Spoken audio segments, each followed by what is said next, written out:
Welcome to the Whitetail Legacy Podcast. And we get the back view of him. And I mean, it's just a mega.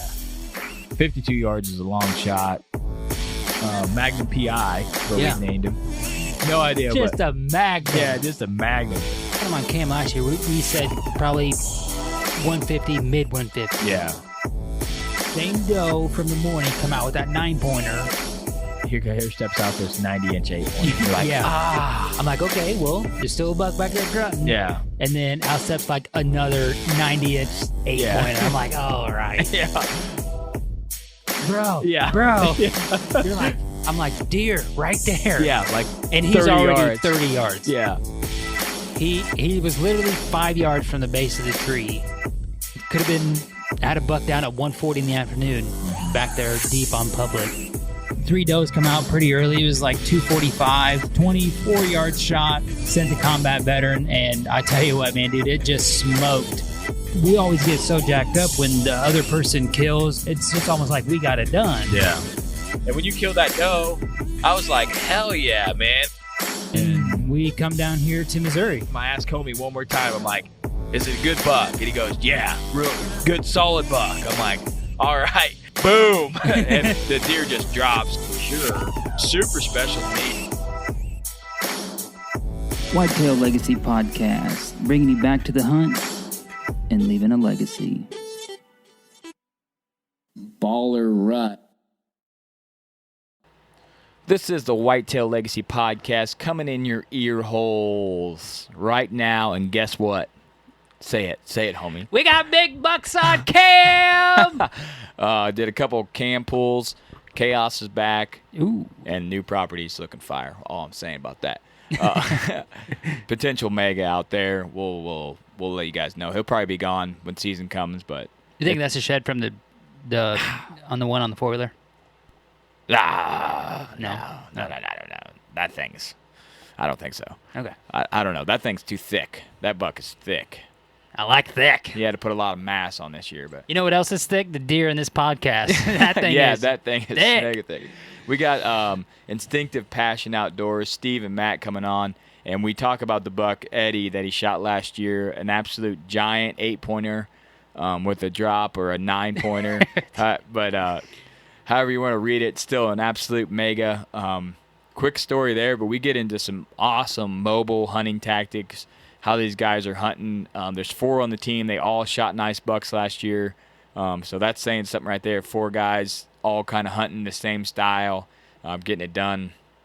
4 different properties on 4 killer bucks. So. Yeah. All right, let's get into the people to make this possible and get in the show. We'll start out with the VIP Veteran Broadhead. If you guys have not got the combat veterans yet, you should be getting them soon. Start shooting them. They're going to be flying true. It's always good to get the broadhead screwed on and send a few down range. I like to switch it up.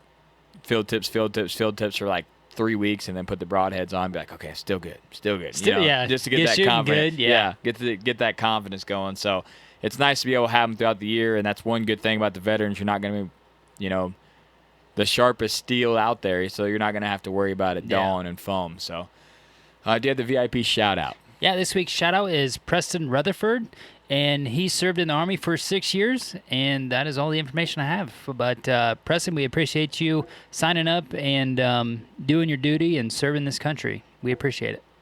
All right, we got ECW calls, all your custom call needs. Check them out, embrywoodworking.com.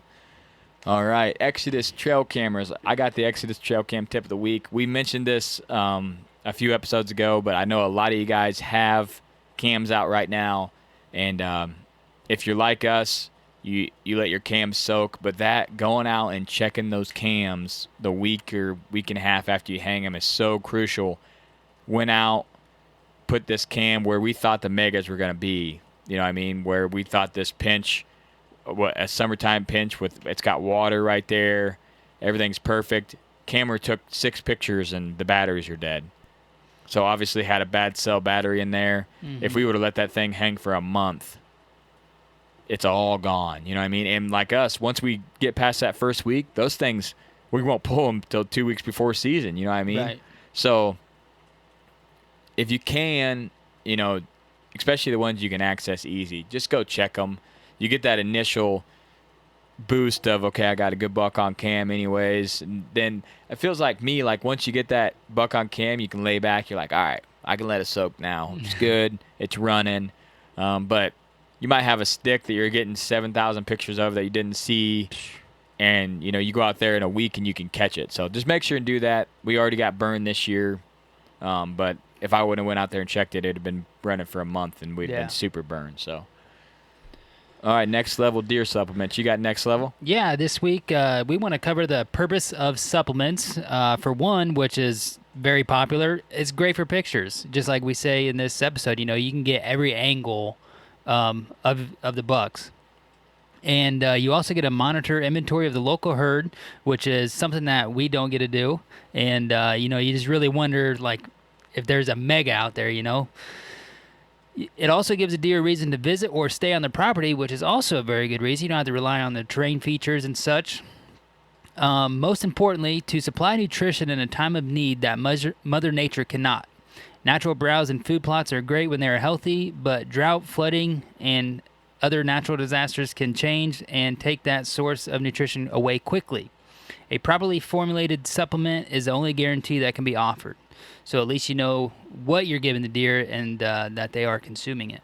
Yeah, but like we always said, we wish we could run mineral because it would just be epic. Our velvet picture game would go way up. For sure. So be sure to check them out at nextleveldeer.com. All right, Ingram's Outdoor Accession, all your taxidermy needs.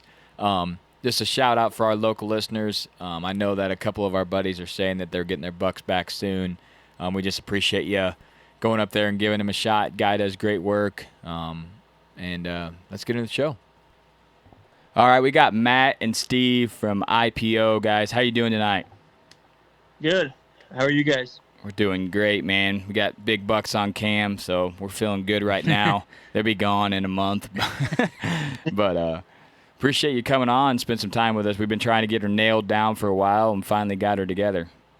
Yeah, I'm definitely excited. And Stevie is as well. Been busy this year. Yeah, for sure. This year's been a little bit off for everybody, I think. So main thing is we're getting it done now. So go ahead and introduce yourself to the listeners, and then introduce your brand a little bit and tell them what you guys got going on there. All right. My name is Matt Williams. Go ahead, Steve. I'm Steve Rule. And we belong to Instinctive Passion Outdoors, which is a outdoor media company. We have a YouTube channel and pretty much every social media platform. And we like to film our hunts, and we are self-filmers. We hunt out of saddles.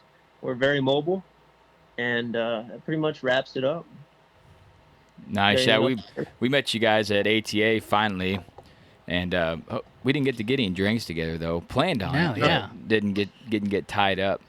Actually, funny story about that. We were gonna meet up with you guys, and our Uber bailed on us after I'm drawing a blank. The movie, Badlands. the Badlands Yeah. Festival.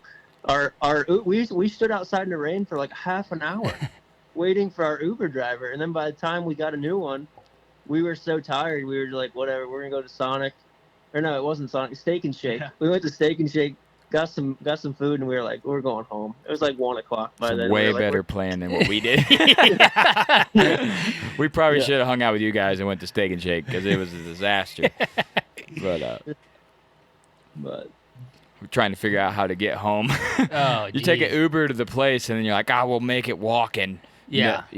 No. Hour and a half later, we find it. We had a solid Uber on the way there, though. That was decent. Super. But yeah, I really enjoy your guys' brand and what you guys got going on. I know you're on the Last Breath podcast. Enjoy you guys on there. Kind of a touchy topic on there is pretty cool. So we had you on to talk about the story of Eddie, an absolute giant that you guys killed last year. Go ahead and just take it away. Take it from the start and let us hear the details. Well, we didn't have a lot of history with this buck. I actually went into that property hunting a different buck, and he just so happened to come out of the woodwork.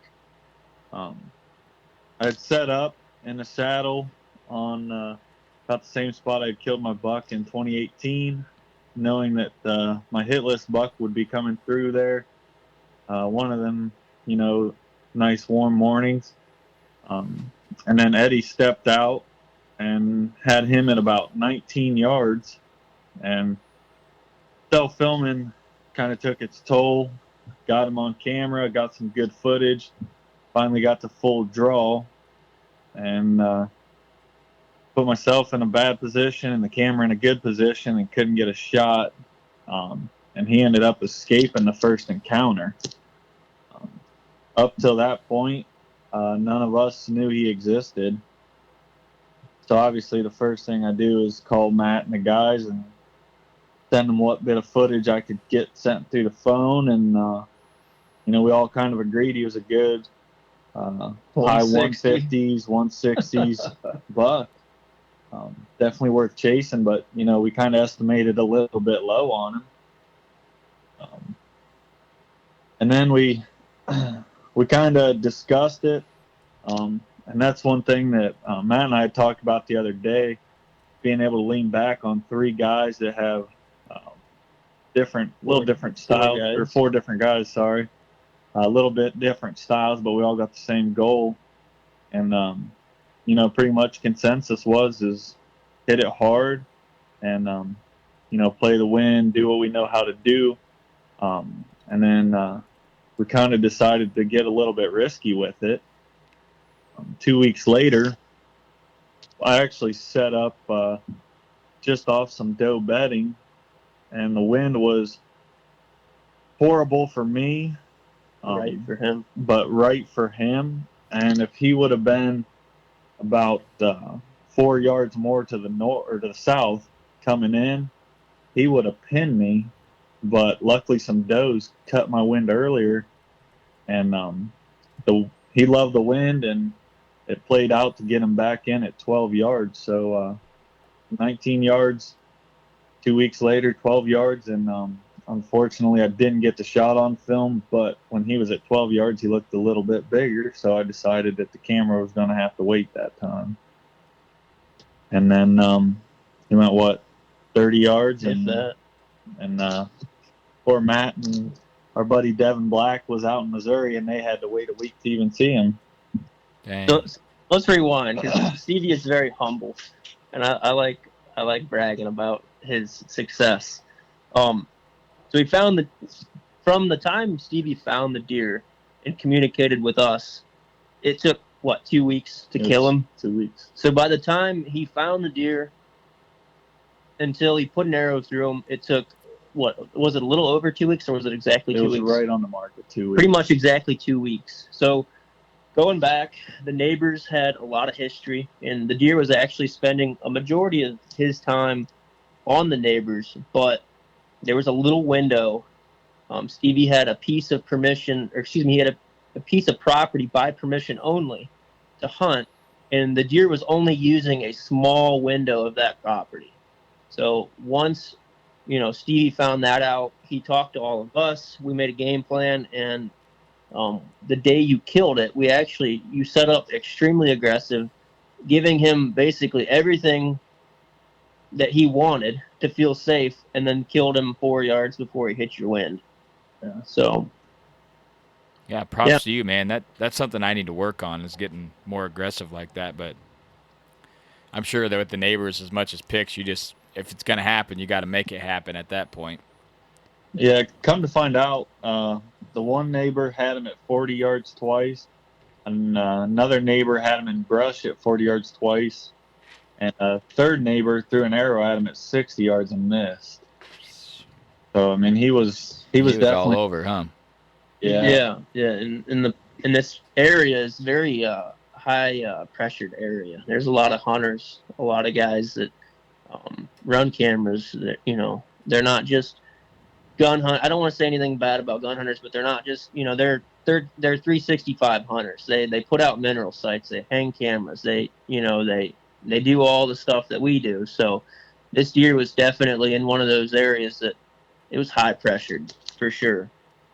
Is setting up aggressively like that is that something you do often, or just during the rut there when you shot him? I mean, about every time. Yeah, it's go big or go home. Yeah, pretty much. So I started hunting this way maybe 2-3 years ago, and after switching, my success went through the roof for just big deer or big buck encounters, mature bucks.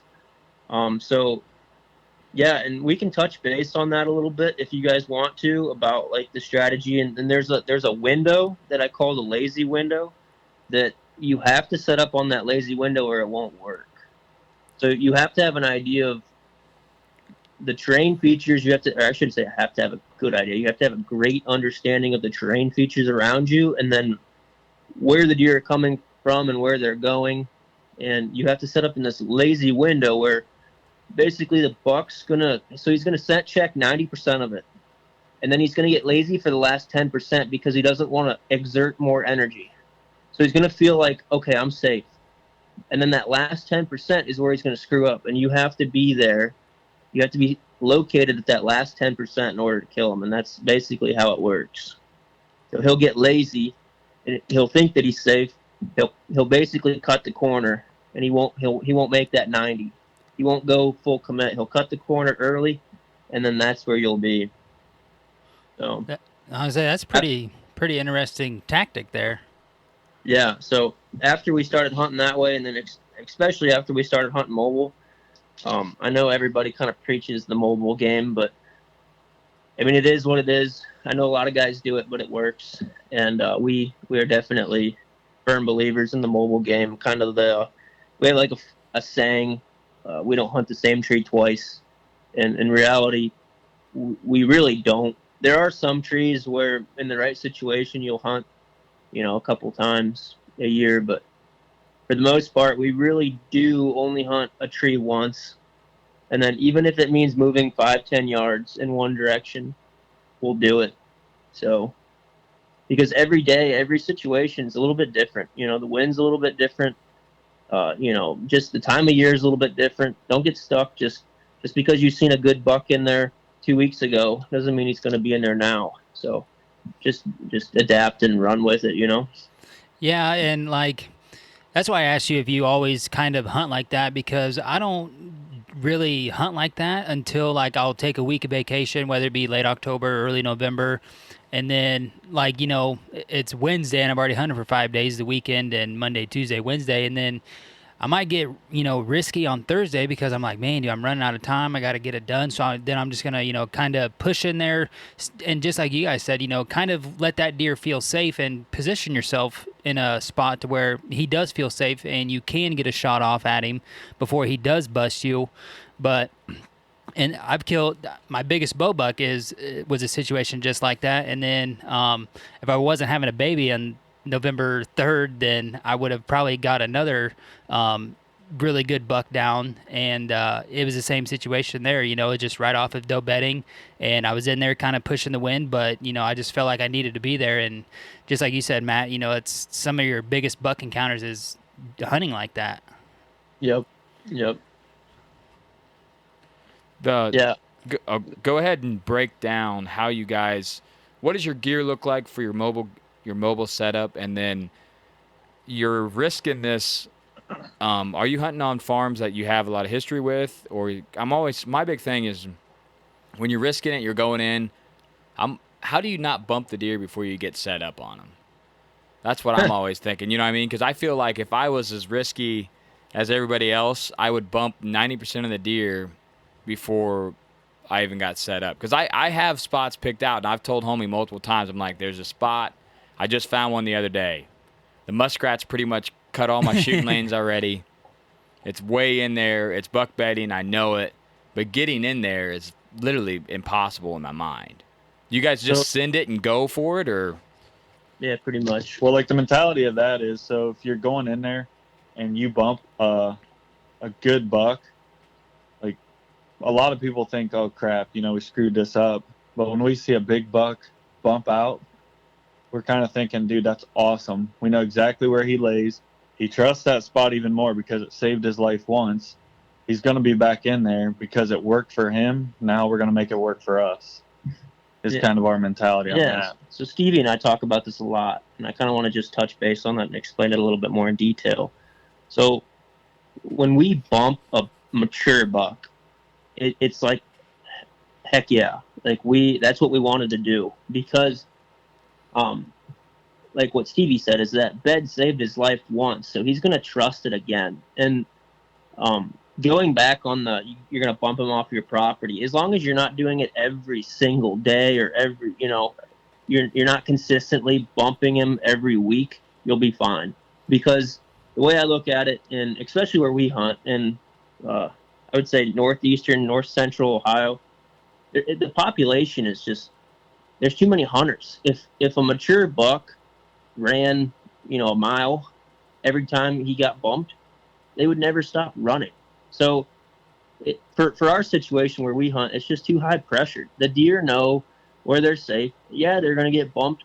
Half the time they don't even know what you are because unless you give them the wind, which, walking in, maybe you might, get in that situation where you go too far and he does get your wind. And then that situation is a little bit different. But, if you're just walking around and just trying to find where his hangout is and the wind's in your favor and you bump him, most of the time he doesn't even know what you are.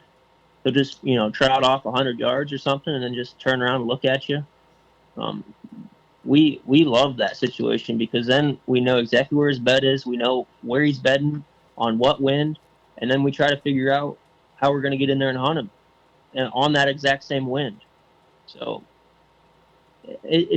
I don't know, it's a different way of looking at it, but for us it works. And I'm not worried about bumping him on the neighbors because as long as you're not in there every week, like I said earlier, bumping him, he's going to feel comfortable. He's going to feel safe. That bed saved his life, so he's going to come back to it. Let's see. That makes sense to me a little bit. I'm still on the edge, but we are hunting giant pieces of public now. So I'm going to do it there. I'm going to go full send. I'm going to trust you guys' word. I'm just going to go in there to these spots that I found and be like, yep, okay, here we go. I'm bumping everything out of here, but then I'm not going to do it on my private. I'm not going to do it. Can't do it. Homie can do it. Hopefully he kills. I'll go with him and film, but I'm not going to do it. So I just... nuts, man. I mean, it's nothing new to be called crazy for the way we do it, but we got 4 of our guys put down good deer last year, so I feel like it does work for us. Yeah, you guys are definitely killing the deer. I would say you can't hate on the results, No, yeah. So that's why we want to talk to guys like you that are getting it done. You're just like us. Ways. You got, you're working full time. You got families. You're getting it done every year, and that's what we want to do. You know what I mean? That's what everybody wants to do. But, and I always, I'm always big on if you find something that works, do it. You know what I mean? So if that's working for you guys, don't listen to me. You know what I mean? Because it could be a completely different scenario. We hunt smaller properties or properties that don't have a lot of timber on our private, so to even hunt, we can't even hunt bedding on there most of the time. Not really, no. They're not staying on there, you know what I mean? What was that? What's that? That portion of it's tiny. I mean, talk about that. Yeah, it's been logged out a while back, but the portion of woods that I could actually hunt, there's not much to it. There's a bedding cell on it, but the majority of it's swamp. And he was just, and I'd seen several other bucks do it, and that's kind of what pushed me to set up how I did. But they just cut through this one pretty swampy area, but it's the only spot they can get. They can cut the whole bedding area's wind. So talk about what I was getting at was how small it is. What did you say? 3-4 acres. If that. Yeah. And so the chunk that he killed Eddie out of was a little piece of timber. It was only maybe 3 or 4 acres. Yeah. So like when you guys were talking about how you got small pieces to hunt, like that's the best time, that's the best situation to use it with, because we're hunting small pieces also. None of us have property that is ours. None of us lease anything. Everything that we hunt is small, by permission only, or we do tangle a little bit with public ground, but around us it's so overpressured that it's kind of not worth your time. So unless we drove 3 hours south to like Shawnee or Wayne National Forest where you could get away from people, but we just don't have the public ground. So our private ground is all small by permission only. Yeah, and they cut out every fence row and hiding spot like that too. So it's just little woods with houses or ag right around them. Yeah, Yep. if there's a tree line around here, it's bulldozed. They got to get as much ag in the ground as they can. So Yeah, pretty much. But yeah, that's what we got, little pieces like that. And we kill on it all the time. We have success on those little bitty pieces, but to be aggressive on them is rough. It's tough for me. Now I feel like if I don't know how many pieces that you guys have, but if I had, this year's different. We got 2 private pieces and 2 major public pieces. So if I bump one spot up, I can go somewhere else. But most of the time, I've only had maybe 2 spots to go. And now I've got 4 where I know there's shootable bucks on, you know what I mean? So Yeah. that's going to make it a lot easier for me, and just peer pressure. It's going to make it a lot easier, you know? People being successful, so I got to give it a shot. And I think you can try it on your private for sure. It's not that I haven't killed bucks being aggressive. I killed 2 on October 15th evening. One directly off of bedding. Knew exactly where he's bedding, but it was perfect situation. It wasn't like I was just going in there like, screw it. It was like, literally everything is absolutely perfect for me to do this, and now I'm going to go do it. You know what I mean? So yeah. that's the difference between me and you. I need everything like to the T, when you guys are like, I got 60%, I'm in. You know what I mean? So props to you guys. Yeah. Like 30 or 40%, we just say, heck, go for it. It sounds wild, but there is a lot of calculation to it. And that's where the mobile. We could not do this if we weren't mobile. Yeah, so kind of go into your setup for what you guys are, or your gear that you're taking. Each guy's got their own different setup, but like for me, I only carry 3 sticks, saddle, and usually I only Camera try to, equipment. and all my camera equipment. Each guy has 2 cameras they carry with them. But I only try to get 10 to 12 foot up in the tree usually. That's kind of my ideal height to hunt out of. I know Matt's is a little bit different. He'll get a little bit higher sometimes. But it's lightweight and low for me. I would agree with. Typically I only take in 3 sticks as well, and I'm running the trophy line saddle and XOP sticks, and the 3 steppers, not their minis. And I used to carry 4 sticks, and I used to think that I had to get 20 plus 25 foot up in the air, and I just got to the point where I was just getting tired of. I was just being lazy, to be honest. I got tired of climbing so high, exerting more energy, hanging that fourth stick. So we just started hunting 3 sticks high, and at that like 10 to 15 foot range, and it's made a huge difference for us. And I don't really know why, but it just seems like the deer just, they don't bother you. I don't understand it, and I know Cody DeQuisto talks about this a lot, and he says that he hunts 2 sticks high, 10 foot or under, and I don't know what it is, if they just don't associate that height with danger. But we tried it, and I'm never taking 4 sticks in the woods again.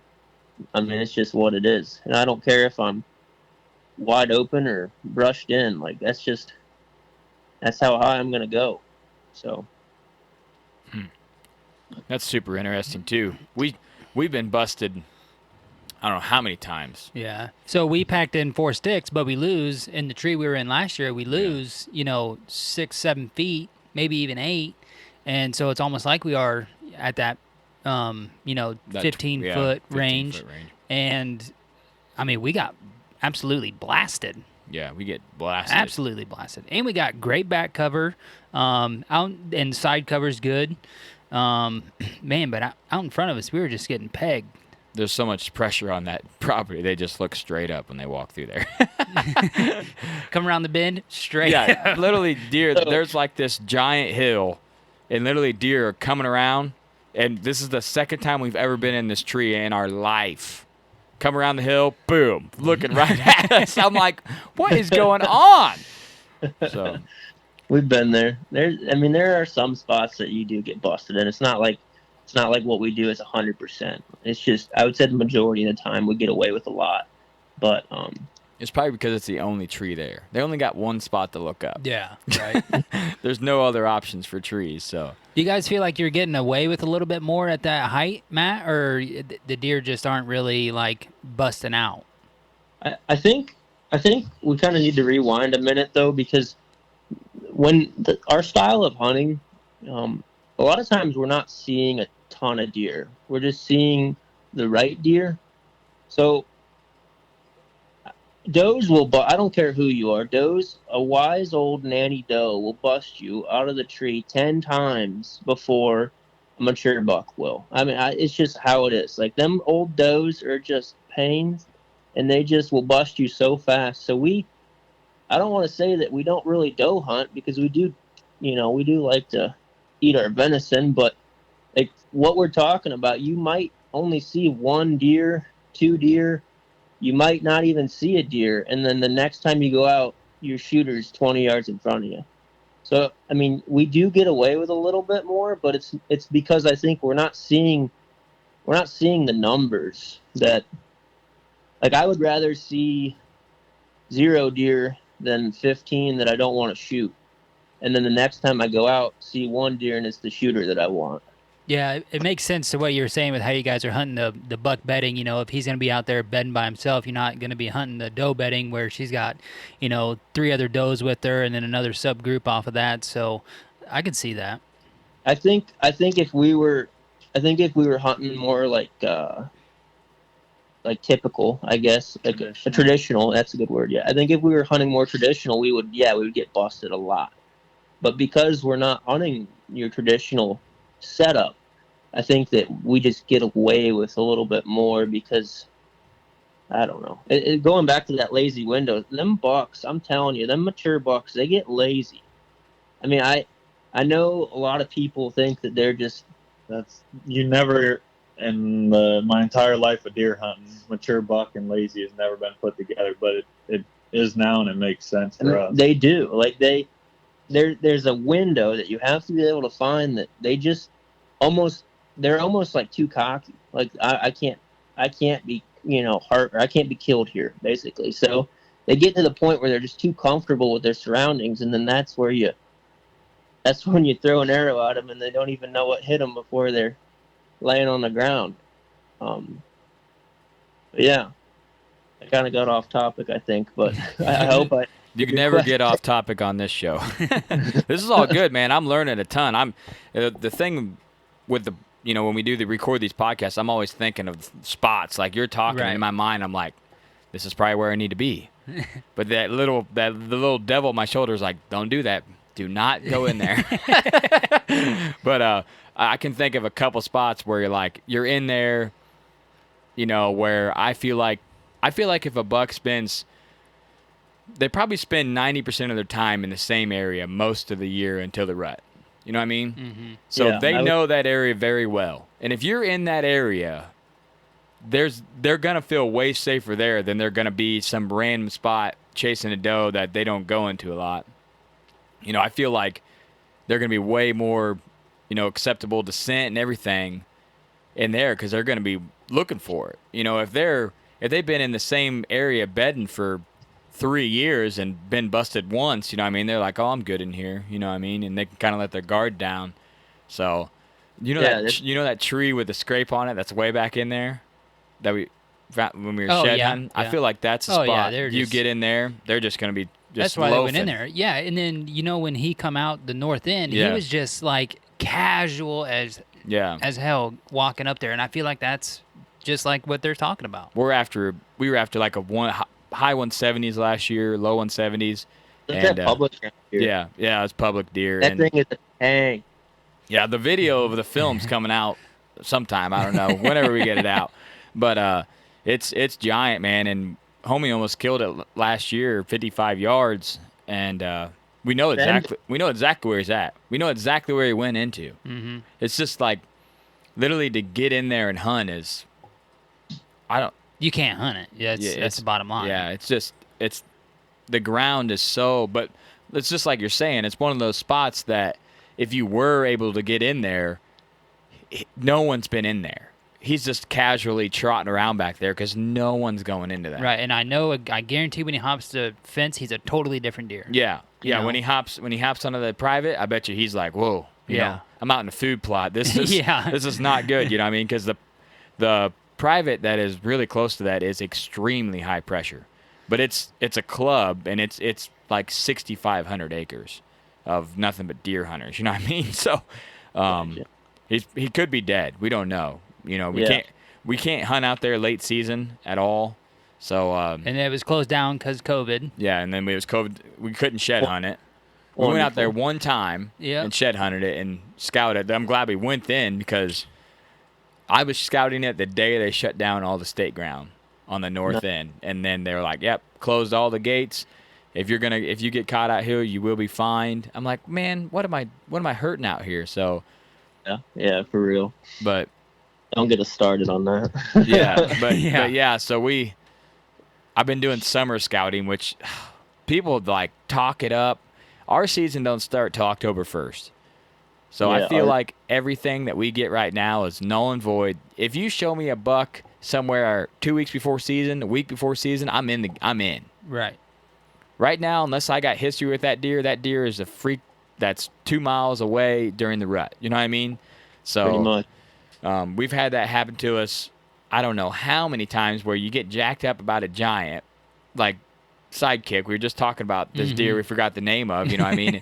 And he's 2 miles away in the rut, verified, you know what I mean? So we're like, well, there's no way you're killing that deer. He only summers here and then he rolls out. So, but I've been summer scouting on this public and it's physically impossible pretty much. This is tough. The thickest stuff I've ever, it's old strip mine ground and it's just impossible to get through. There's muskrat holes every 8 foot, you know what I mean? And but it holds absolute giants. You know what I mean? And then there will be some buck beds that you just like, some core areas I should say as well, that you just shake your head at and you're like, I can't hunt this thing. And like, I mean, there's a spot that I can think of right now that I wish I could figure out how to hunt it, but the way he's got his core area set up, and then every year if that deer dies, obviously another one moves in. It's just that good of a spot. Like, you cannot hunt this spot. It's just the way the terrain is and the way you have to access it, and there's no way around it. It's just, you just give up on it. Like, that's just, unfortunately, I hate to sound like that, but unless I could get access to the neighbors, which they don't allow anybody to step foot on their land, you just can't. And there are some spots like that you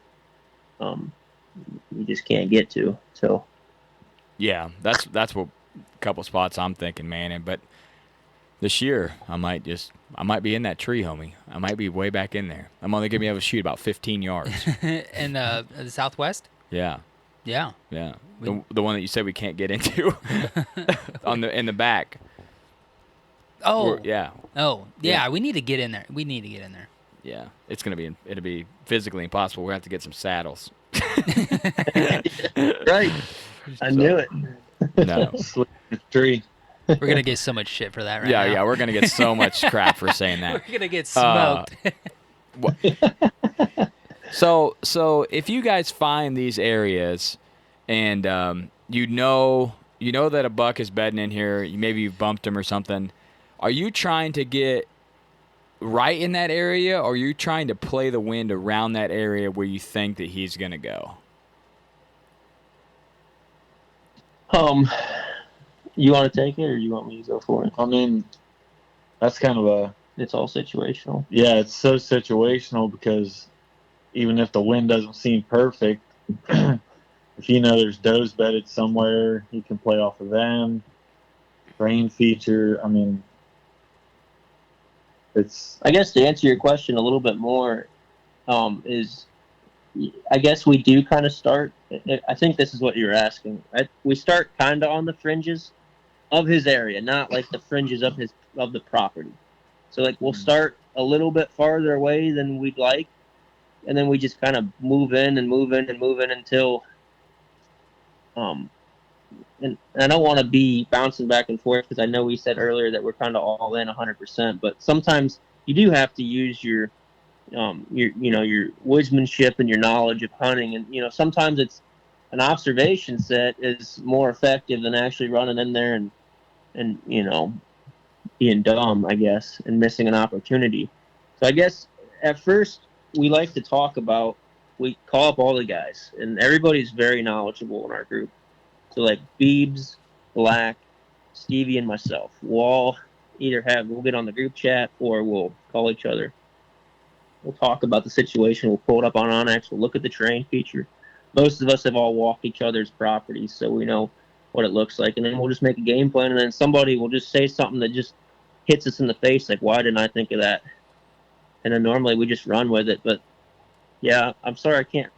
I hope I answered your question, and I know I kind of beat around the bush because it's not – there's not a black and white line. You just have to do what is presented in front of you at that time. What was your question? No, you answered it perfectly. I everything with hunting is situational, but I knew that you guys said that you like to push the limits, so I didn't know if you're going in first sit.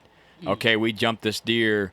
We have, you guys said you got 30% on the wind. You're not 100% sure. Are you just blasting in there and, here we go, or are you playing the edge? And you answered it perfectly. That's what I was trying to figure it out, because I would do the same thing. I'd get a little closer, play the edge. Okay, I think that deer is going to come out of this bedding this way. Okay, I didn't see him. Let's move in a little bit more until eventually you either see the deer or, he's bumped out of the area. But after you guys do bump a buck out of his bed and, you're confirmed mature deer, one we want to target or go after, how soon are you turning around and re-hunting that area or just hunting it to start with? And how soon are you back in there? As soon as possible. The next chance we feel like we got the upper hand, we're going to attack. The next day or the next week, whatever that. It all depends on that the weather. Like, so what was going on that day? In the next identical situation, go in there. We're not big fans of like bumping a deer and then hanging a tree or a tree stand, because you're just letting them know that you're there and you're not going to be in that tree, unless you're hunting it the next day or that night or whatever. I would not encourage someone to hang up a tree stand. I know a lot of some of the older guys, the bump and dump tactic, they would do that, but I think they would do that and then hunt them the next day.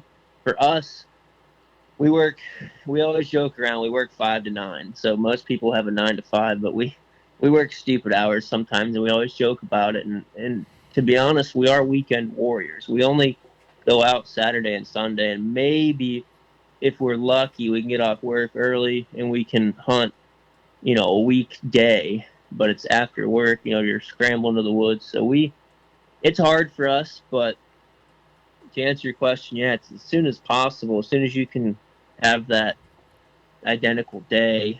And then sometimes, like when we were talking about, sometimes we just send it. It's because we're limited on time. We can only hunt the weekend. So, what's it going to hurt? You're going to give them a week's break anyways. So just try it and go from there. So, like such, your neighbor might take it. Yeah.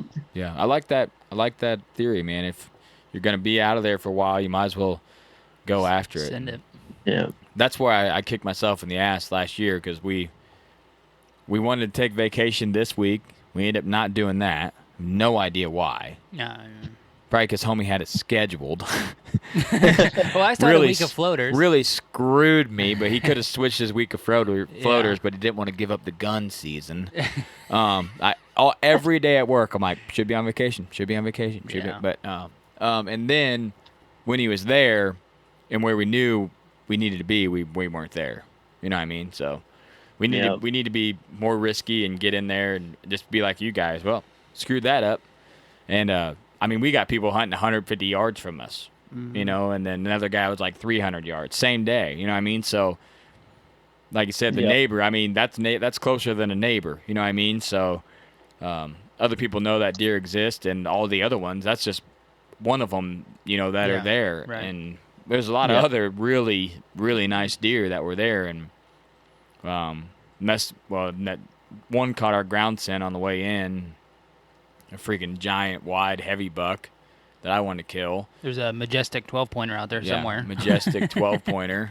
There's a giant 8 that we seen the same day we seen that one. There's a 10 that you couldn't shoot because he was walking right at us. Yeah. You guys the pins for that location or pins? Yeah, there's a lot of pins on my phone. If someone could get my phone, man. My phone in the game. My phone is you'd be in the GPS. Yeah, you'd be in the game real quick on some stellar stuff.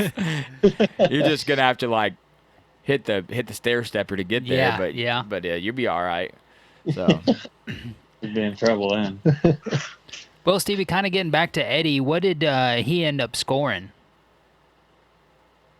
He was 184, 186 gross, and then he netted 178 right in there. It's been a while since we looked at the numbers, but he ended up netting about 178 for Boone and Crockett. Nice. Yeah, we got to see him at ATA, and he's mega giant. So so go into the 8.9 point thing. Yeah, that was about us. Yeah, I was super curious when that was going on. I was trying to keep up to date with it. I knew that was kind of a. You go ahead. That's probably one of the funnest arguments we had leading up to getting it scored. We'd have people guess if it was an 8 or a 9 rather than just guessing the score.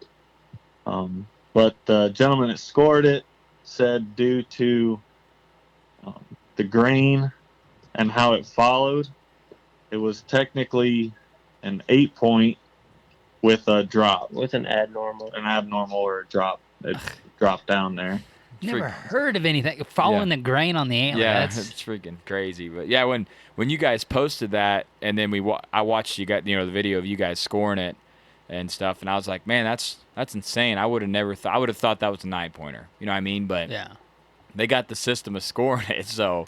And it's Boone and Crockett, not BTR. It's legit. Yeah, you can't deny that. So. Yeah, he scored it as a mainframe 8. So. That's a pretty good deduction on that abnormal. Yeah. You're like, damn it, wish it was a 9 almost. Probably, the G4 is probably shorter than the drop time. Yeah, we was wondering if they'd allow a sawzall or something. No, no, we're not hung up on inches, man. We were just there's so much. We got to meet a ton of people, good people, great people, and that was the biggest benefit of getting to take that buck and stuff like that. And we got a lot of grief for not having history with him, but that's just the way we hunt. That's better, man. It's almost better to not have history and you just, wow, why are this deer You're just like so mind blown. Yeah, you're just boom, here's a mega. You know what I mean? Like, people, if it's not a Disney fairy tale deer hunt, sometimes people aren't into it. I'm the complete opposite. It's a hunt, you know what I mean? How to go down, like, there's a reason you killed him. You know, there was a reason he was there, whether you had history with him or not. I mean, just like you said, that it was a small property. The neighbors had lots of history with him, and you just sound like you just kind of stumbled into him. You know what I mean? So you stumbled into him, and then you got it done. So people can't deny you there, whether you had history with him or not. Yeah, a lot of people ATA show when we were there. Of course, Stevie's real anal. So, and I would have too if it was my deer, but he had to take the rack home every night back to the hotel. So when we would get there in the morning, no joke, it would take us at least an hour and a half, 2 hours to get from the entrance to our booth because there's so many people were stopping us. But what I was getting at is a lot of people.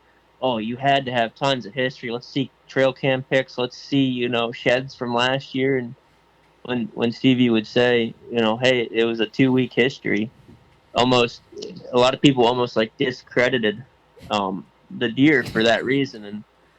And Stevie's very modest and humble, so I like to kind of just point this out. Like I said it a little bit earlier, I've never done it. So props to him. He killed the deer in 2 weeks. Like most guys, they chase deer for years, and like, he killed the deer in 2 weeks. So props to him for sure. And that just kind of like put the old feather in our hat that what we do kind of works. Not for every situation, granted. There is some luck involved with every hunt that you go on. You can't argue that. But, you put yourself in the right spot at the right time and you killed a mega. So Good stuff happens. Yeah, I remember you guys saying that about everybody's wanting history, and that's what, I mean, people watch too much TV, I guess, but if you watch, 70% of TV hunting, they're like, yeah, we got history with this deer, got some sheds from last year. Well, the outfitters got history. The outfitters got sheds. You ain't got shit. You know what I mean? We've been hunting this deer. He was here last year on cam when I was at this outfitter. You know what I mean? So that's the history that everybody's looking for. You know what I mean? But 90%, or like I said, 70% of the people out there, no history with that deer. Unless it's on some ground that they have or lease, which a lot of people do hunt the ground that they have, you know what I mean? They got some history with it, but it's more, I think it's more badass for, like you said, to kill them in 2 weeks with no history, you know what I mean? You should get more street cred for that than it took me 3 years to kill them, you know what I mean? Because that's what I need. I need a solid 3 years to kill them, you know what I mean? So. No, you're good. Hey, man, your approval's good enough for us. So this goes back to like everything else we're hearing. He got risky, sketchy win. He hunted hard, went in there, and got it done. That's like a lot of these legend stories that we hear. Small property, risky, hunting aggressive, kill a deer. I mean, it's like you can almost checkbook them throughout the story of these hunts. You know what I mean? And it all lines up. And so, what do you guys got going on this year? IPO. Oh, we got some secrets in the old hat. No, we're excited. We've got a lot of big plans for deer season. Yeah, we picked up a few new pieces that we're really excited about. A couple deer that we're kind of keeping low key, but for sure going to be great deer if someone gets the opportunity to harvest them. What do you got? Actually, I picked up a property that I'm insanely excited about. Knocking on doors hasn't been going so well. Some lady yelled at me for giving her the COVID because I was bugging her. So that's kind of put a damper in our permission getting. And we're not rich enough to lease, so we're excited, nervous, anxious, just like before every deer season. Yeah, it's getting. When do your guys' season start? October?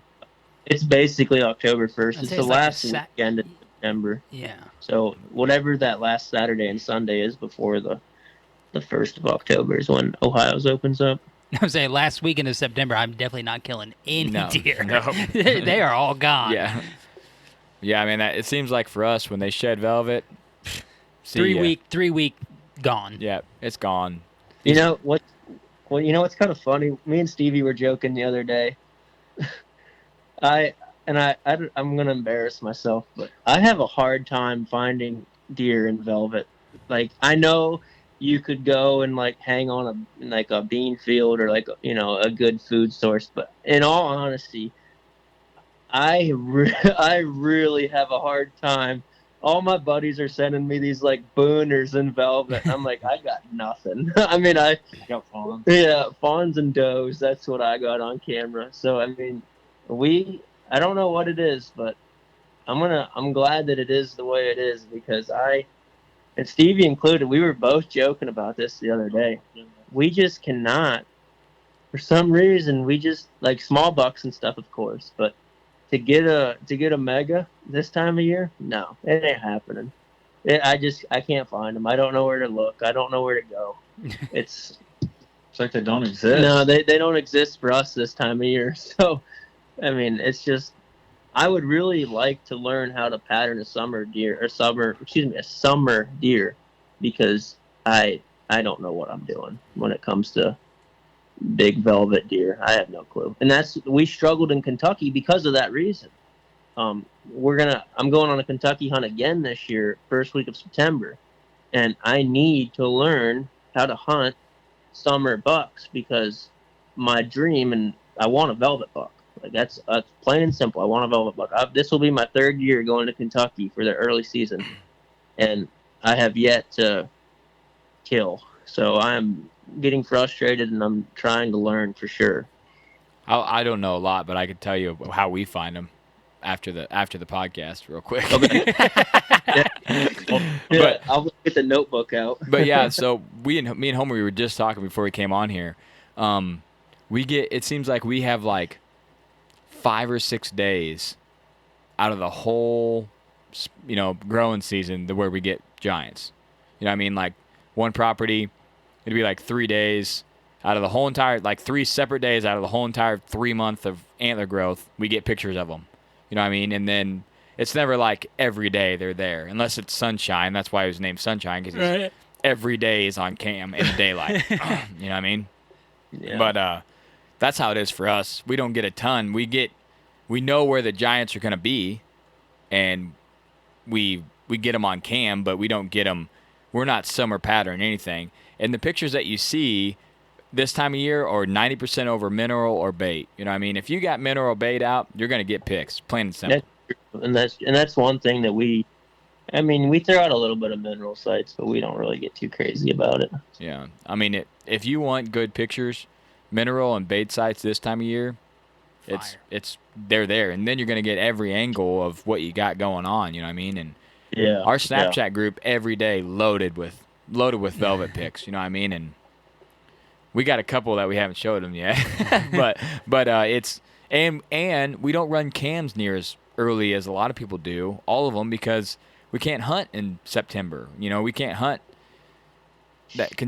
Kentucky is incredibly early. That just blows my mind. Like Tennessee is in August. Yeah, Tennessee is in August. Like that week.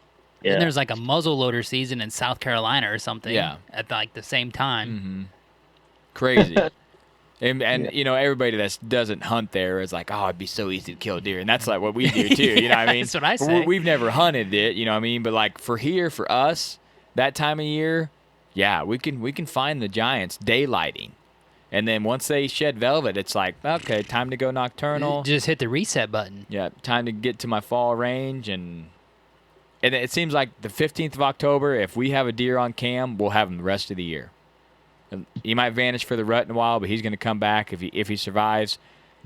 But if he makes it to the 15th of October, he's going to be around. He's going to be huntable, yeah. Yeah, and then after that, if he's gone before that, he's probably gone for the rest of the year until summer again. You know what I mean?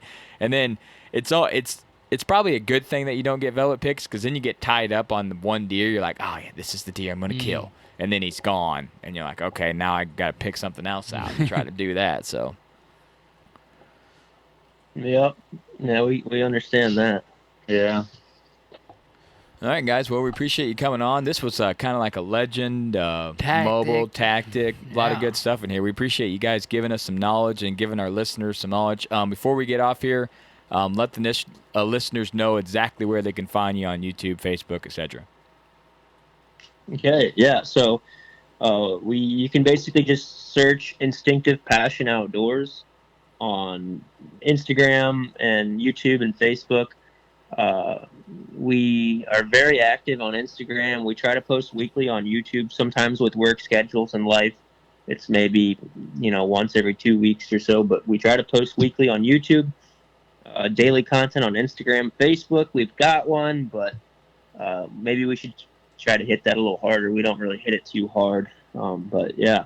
We also have a TikTok, but we're fighting with them. But TikTok keeps not deleting. Is it deleting? Banning. Yeah. They keep banning our content because we don't know how to TikTok. So. Oh yeah, we got a bunch of content banned on there. So we need just to keep sending it. If they ban it, you can post the same thing again. Yeah. I've done that a couple times, and then they haven't banned it. So you're like, okay, I'm just gonna keep posting it until I don't get banned. Yeah. We had one video kind of blow up. I don't remember the stats on it, but it got banned, and then Stevie posted it again, and it got banned. And then I think maybe the third time's the charm. Oh yeah, I just keep letting it rip. Yeah. So Yeah, Instinctive Passion Outdoors, and we would appreciate any kind of follow, subscription. It means a lot to us. So thanks, guys. I really enjoyed this one. A lot of good tactics in here. Really made me think a lot, trying to figure out kind of how we could utilize some of this. Mm-hmm. I've said it 1,000 times. I know. Getting risky. Everybody's tired of hearing it. Yeah, everybody's tired of hearing that. But, you just got to drill it in your head that that's what you're going to do, and then you just can't puss out when it comes time to do it. You're just like, I got to go. Just got to go. Just got to do it. So hopefully next episode you guys won't hear me say that. Try to hold out. But I'm going to get risky. I'm going to risk it for the biscuit. There you go. Always do the right thing. Make sure and get out there and check those cams because they're probably messed up. Leave a legacy, and Whitetail Legacy is out.